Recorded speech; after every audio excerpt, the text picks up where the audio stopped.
दोस्तों exponent and power एक maths का ऐसा टॉपिक है जिसके अंदर हर एक बच्चे को बहुत ज्यादा इशू फेस करने पड़ते हैं क्योंकि उन्हें समझ नहीं आता जो डिफरेंट डिफरेंट लॉज हैं उनको किस तरीके से क्वेश्चन में इनपुट किया जाए। सो आज की वीडियो में हम इससे रिलेटेड जितने भी लॉज हैं उनको विद एग्जांपल्स हम सीखेंगे और जानेंगे कि हम उनको इनपुट कैसे करते हैं क्वेश्चंस के हिसाब से। सो ये वीडियो जो बहुत ज्यादा इंटरेस्टिंग होने वाली है, इसे एंड तक जरूर देखिएगा और अगर चैनल पर नए हैं तो चैनल को सब्सक्राइब करके बेल आइकन को प्रेस जरूर कर लीजिएगा क्योंकि ऐसी इंटरेस्टिंग और नई नई वीडियोस आपको हमेशा ही हमारे चैनल पर देखने को मिलती रहती हैं। सो आज की वीडियो को हम शुरू करते हैं बिना किसी देरी के। सो दोस्तों फर्स्ट रूल जो हम देखने जा रहे हैं वो है a raise to power m multiplied by a raise to power n is equal to a raise to power m plus n। यानी कि अगर बेसिस सेम हो तो और अगर उनकी पावर्स डिफरेंट है सो जब हम उनको मल्टीप्लाई करते हैं तो बेस जो होता है वो सेम रहता है एंड पावर्स क्या हो जाती है, ऐड हो जाती है।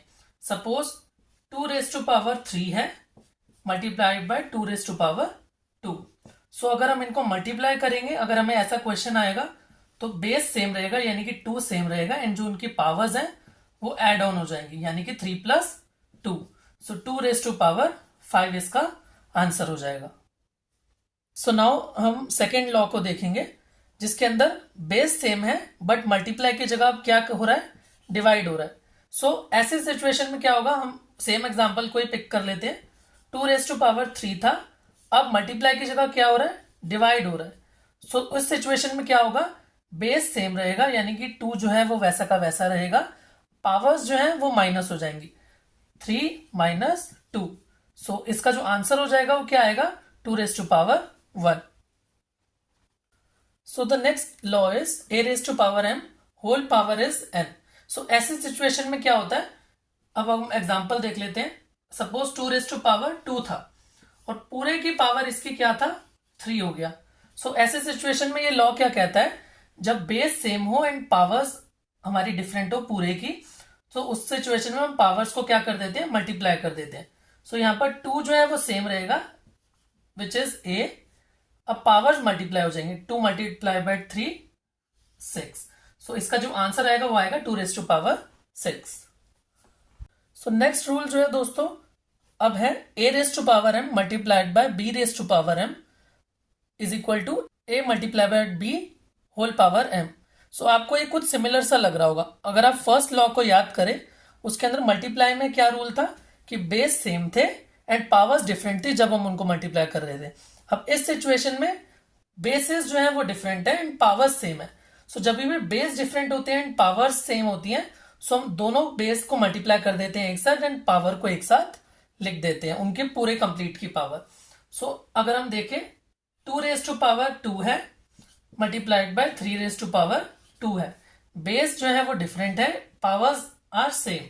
सो ऐसे सिचुएशन में क्या होगा, 2 multiply by 3 is equal to 6, पूरे की पावर 2 जो है इसका आंसर आ जाएगा। तो दोस्तों अगर आपको याद होगा कि सेकेंड आइडेंटिटी जो हमने देखी थी वो क्या थी, डिवाइड में थी और उसके अंदर डिवाइड तब कर रहे थे हम जब बेसिस सेम थे।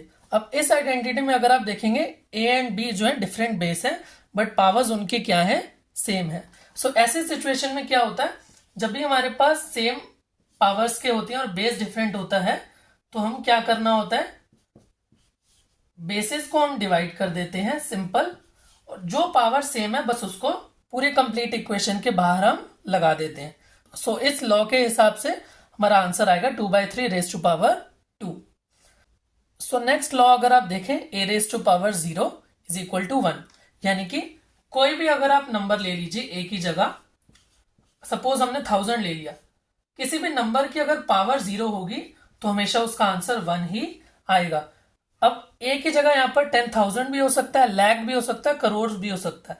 सो जब भी किसी भी नंबर की वैल्यू अगर पावर में 0 है सो उसकी वैल्यू हमेशा क्या आएगी, इज इक्वल टू 1 आएगी। सो अपनी 7th एंड लास्ट आइडेंटिटी हम देखते हैं दोस्तों। a raise to power minus m है अगर, सो इसका आंसर क्या हो जाएगा, 1/a raise to power m। यानी कि कोई भी अगर नंबर है जिसका बेस हमें दिया है सपोज 2 है और उसकी पावर में हमें दे दिया नेगेटिव, तो हमेशा उसका आंसर क्या आएगा, हम उसका रेसिप्रोकल कर देंगे और पावर को क्या कर देंगे, पॉजिटिव बना देंगे।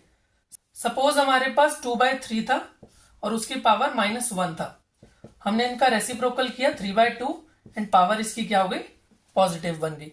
तो ये जो थी हमारी लास्ट इक्वेशन थी, लास्ट लॉ था एक्सपोनेंट पावर की सीरीज का। सो आई होप आपको ये वीडियो पसंद आई होगी और आपको इसका कंसेप्ट पूरे तरीके से क्लियर हो गया होगा। आगे भी हमारी ऐसी मैथ से रिलेटेड एंड डिफरेंट वीडियोस आपको मिलती रहेंगी हमारे चैनल पर। सो चैनल को सब्सक्राइब जरूर कर लीजिएगा दोस्तों, और हमारी पुरानी वीडियोस को भी चेकआउट कर लीजिएगा, क्योंकि ऐसी इंटरेस्टिंग टॉपिक्स आपको मैंने वहां पर भी शेयर किए। सो आज की वीडियो में फिलहाल बस इतना ही। अगली बार तक के लिए बाय बाय, टेक केयर, नमस्कार, जय हिंद।